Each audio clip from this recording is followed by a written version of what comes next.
barbecues they have, Minister?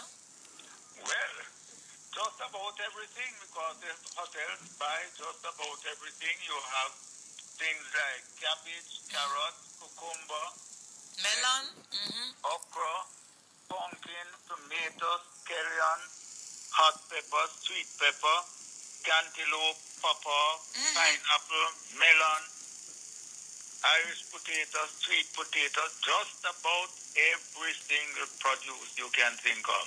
It is there, and it is in excess. And what I'm talking about is thousands of pounds that we have, and we have, at this point in time, we are looking at the end of March, we are looking at roughly maybe 9,000 tons of produce that is going to be in excess of what we have. In other words, what we don't figure that might be able to be sold. So what can we do? Because people do need it.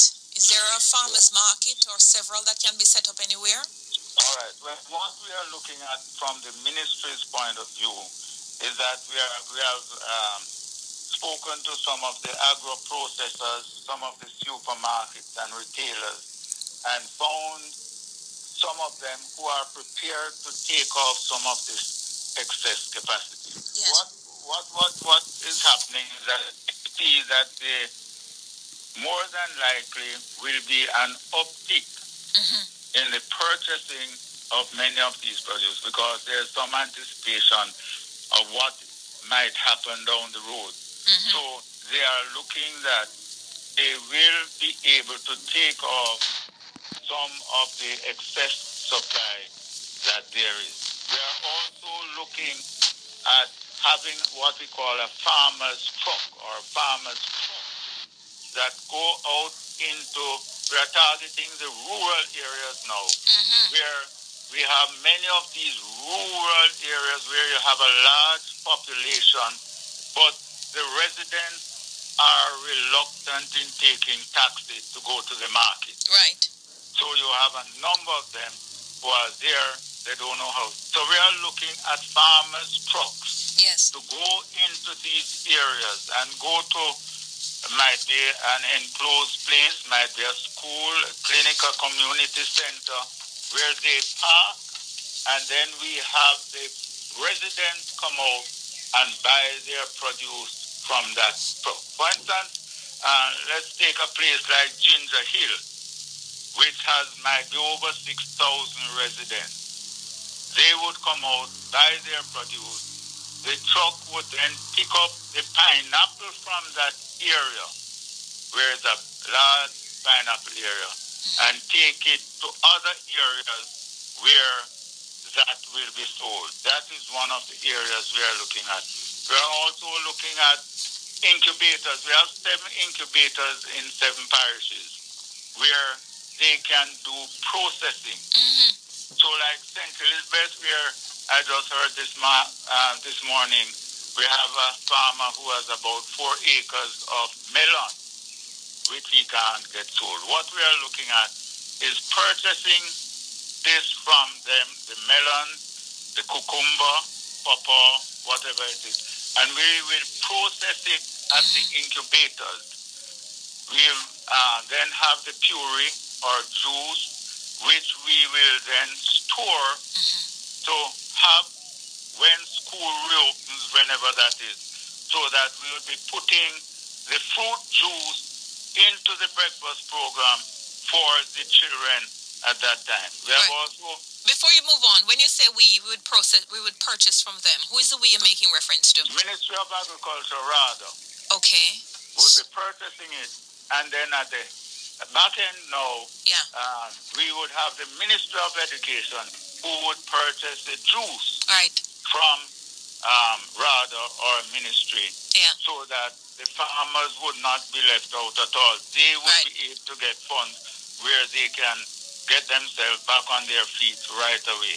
We are also in dialogue with the National Nutrition Products. They have 3 factories, Westmoreland, St. Mary, Kingston, where they have the large capacity for cold storage.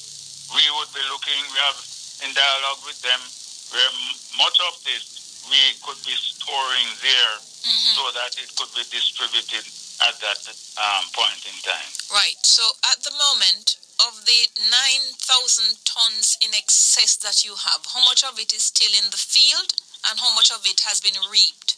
Do you know? This is just about what we know that is in the field to be reaped at the end of March. So we are looking now to see if we can start the process by next week to put in place the system, the structure, where we can start getting this produce moving from the different areas. Do you know, Minister, all the farmers in Jamaica, with all that we produce, do you have any ideas to how much melon we produce, how much cabbage, cucumber, lettuce? Do you have an idea as to the total weight of the overall production?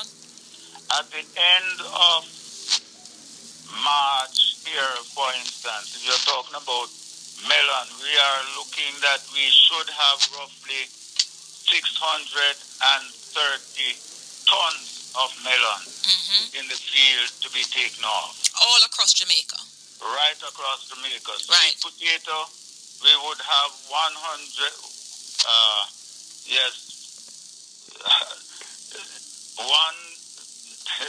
this one is a big one. 1,000? 1,000 is... Just read out the numbers. 1, 8... I am just trying to figure out just what I see here. It is going to be nearly 1 million tons. I can't believe this one. No, because don't you say you have 9,000 tons? Well, in excess. No, I'm talking about sweet potato. I know, but I thought you said 9,000 tons in excess overall. No, for instance, melon is 630 tons. Yes. That's what we produce yearly. Yeah, that we have at the end of March. Right. We are going to have 820 tons of sweet potato. Oh, 820. 20 tons. Okay. And then... And like pineapple now. Yes. 860 tons. And do you know, of these numbers that you're giving me, the hotels would normally take what percentage of the overall tonnage for each fruit or vegetable? Well, what we are looking at is that the hotels would be taking roughly, in most cases like melon, roughly 60% of it. Right. So now that they're not open, then we have 50% excess on the market. Right. Yeah. That is right. And then the balance of 40% would ordinary consumers, those who go to the market and so forth, they would buy from local markets and so forth. The balance of the 40% would be sold to the local markets by the farmers. Yes, and going to other areas, so going to the value chain. Right. So we need processing and so forth. So we need to find market for approximately 60% of the total output for all of these fruit and vegetables at the end of March. That is right. Which is and at the end of April, what are you going to find that the production farmers are actually going to be reaping more, so you might find that you have an increased amount as far as excess is concerned, and that then tapers off down to June based on the amount that is being reaped. Wow. And then after that, after March, when we reap in March, when would the new crop planting for the new season start? Well, you see, what is happening now is that the farmers actually, once they reap, they usually want to plant back at the same time. So you see, they take out the crop now. So by next month, they would be looking to plant back. But if they throw away the crop, they don't get it sold, they are unable to really go back into production. Right. So that is why we are now looking to see if we can put a system in place where we can purchase it from them so that they will get some money so that they can go back, buy the seeds, buy the fertilizer, and go back into production. Because what we are looking at, 3-4 months down the line, if we don't have these farmers producing, we are going to be in a crisis.